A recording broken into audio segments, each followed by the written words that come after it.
ma-observe natin yung difference between laminar flow and turbulent flow. So, gumawa kami ng prototype para ma-illustrate ng maayos yung magiging itsura or difference ng dalawa.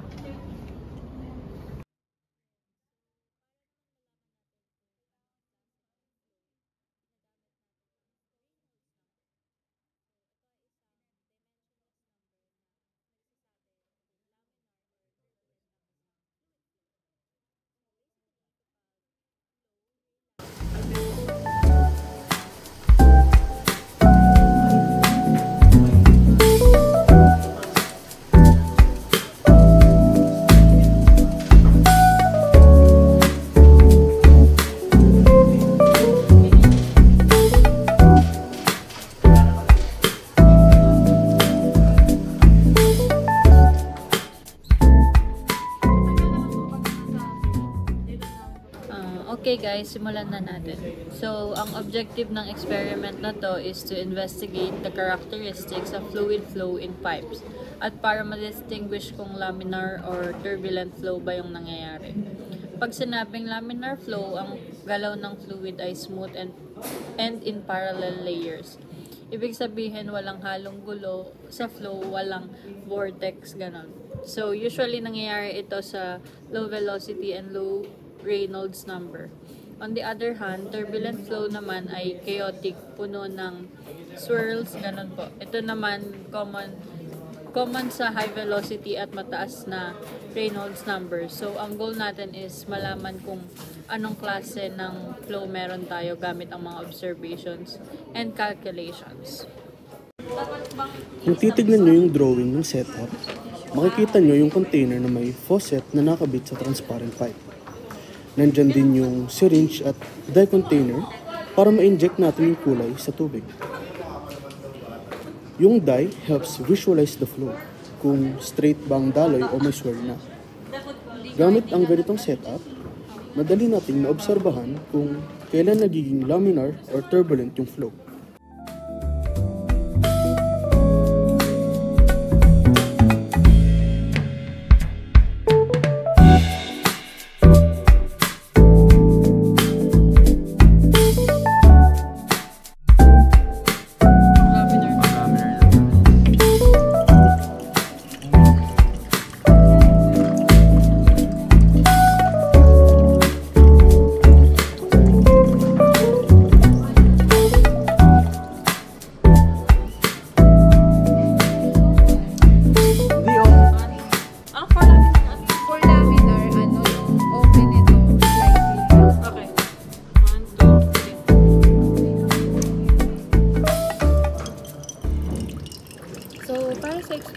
Gumamit kami ng iba't ibang instruments. Sa measuring tools, meron kaming stopwatch, caliper, beaker, weighing scale, and graduated cylinder.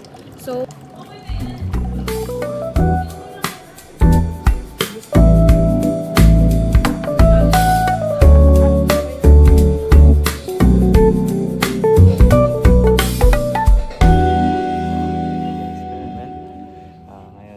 nagawa na namin yung prototype namin.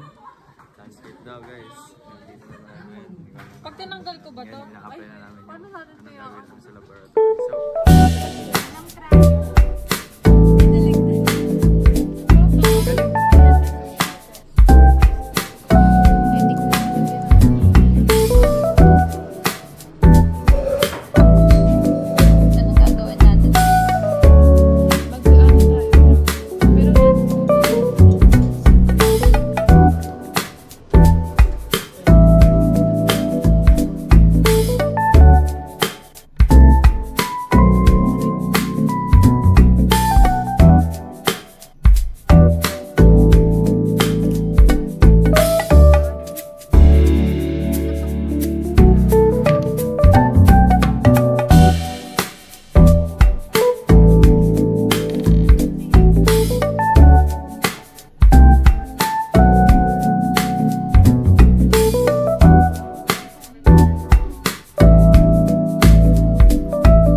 So, para naman malaman natin kung anong klase ng flow, ginagamit natin ang Reynolds number.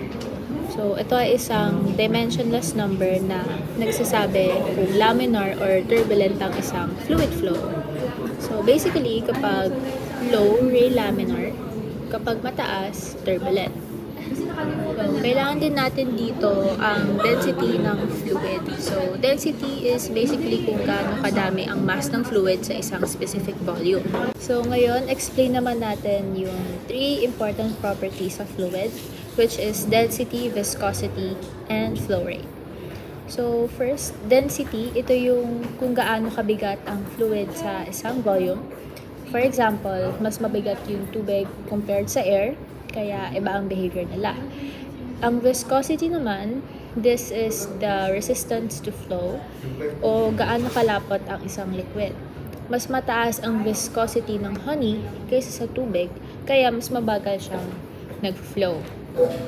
And ang flow rate naman, ito yung sukat kung gaano karaming fluid ang dumadaloy sa tubo per second or per minute. So, this is important sa real-world systems tulad na lang sa water supply, irrigation, or sa kahit anong manufacturing.